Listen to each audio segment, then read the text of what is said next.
I'm Tanya Rivero. Thank you for joining us. A Georgia jury has convicted all three men accused of murdering Ahmaud Arbery. William Bryan, Gregory McMichael, and his son Travis McMichael were all found guilty in the killing of the 25-year-old black man. The trio of men chased Arbery while he was jogging in Brunswick, Georgia in February of last year. A verdict came after less than 2 days of jury deliberations. For more on this, I want to bring in CBS News national correspondent Omar Villafranca. Omar, great to see you. You are there outside the courthouse in Brunswick, Georgia. What's the mood like there and in the larger community? It's a celebratory mood right now. When we were listening as the judge was reading the verdicts, there were loud cheers of applause outside of the courtroom. The crowd that was behind me, a few hundred, just started clapping and screaming. Inside, after the judge read the first the verdict, about Travis McMichael, malice murder, which is the most serious of those charges, inside the courtroom, there was just a guttural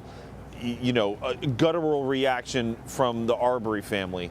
And the judge had to pause and basically say there can't be any reaction in here. But that just goes to show you inside and outside what was going on. It was very cheerful here. And sorry, we're losing a little bit of the lights here. All right. And how can you tell us about Ahmaud Arbery's family, how they're responding to the verdict? We did see a group of them outside the courthouse, along with Reverend Al Sharpton and Attorney Ben Crump. But have you spoken to any of them? We haven't been able to speak with them yet, but Wanda Cooper Jones and Marcus Arbery did step in front of the podium here a few minutes ago. And Wanda Cooper Jones kind of put it together. This is a woman who, after her son was killed, started picking away and doing her own research, trying to find out. So she has not only just been an observer in this case, but she has been actively involved. She basically said after everything that happened, she's thankful, but would put it all in perspective. She said Ahmaud Arbery can now rest in peace. And that got a reaction from the crowd.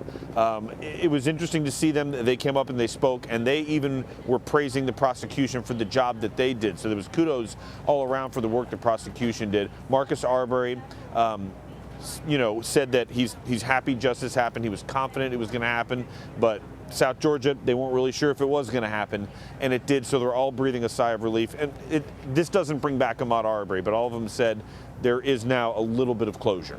Right. And Omar, remind us a little bit about the makeup of the jury and what went into the selection of each juror, because I think it is significant that this was an all-white jury save for one, correct?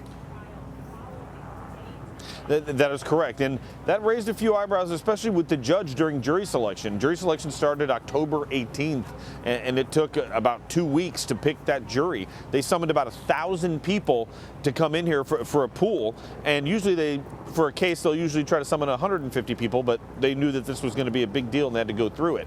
So you had 11 white people, 1 black person, you had 9 women, I believe, and 3 men. The 1 black juror was a male, and there were some alternates, of course, but everybody was wondering, how is this going to play out? This is a majority female jury that's sitting.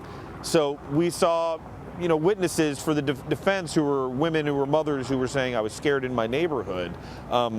Maybe they were trying to play for that, and that was what some attorneys were telling us. They're trying to talk to the female juries, because mind you, you just need one person to not agree, and you don't get a conviction. It has to be unanimous. They were trying to find that one person, so they couldn't get the charge, but all of them found guilty of murder. Travis McMichael, malice murder, which is the big one. Big question now is sentencing, Tanya. The judge has released the jury, so now the judge is going to sentence. We don't know what the sentencing, when is going to take place. With malice murder, it's basically the rest of life in prison for Travis McMichael and the other counts that he had. But the felony murder charges, which were below for Gregory McMichael and William Bryan, we have to see what kind of penalty those hold.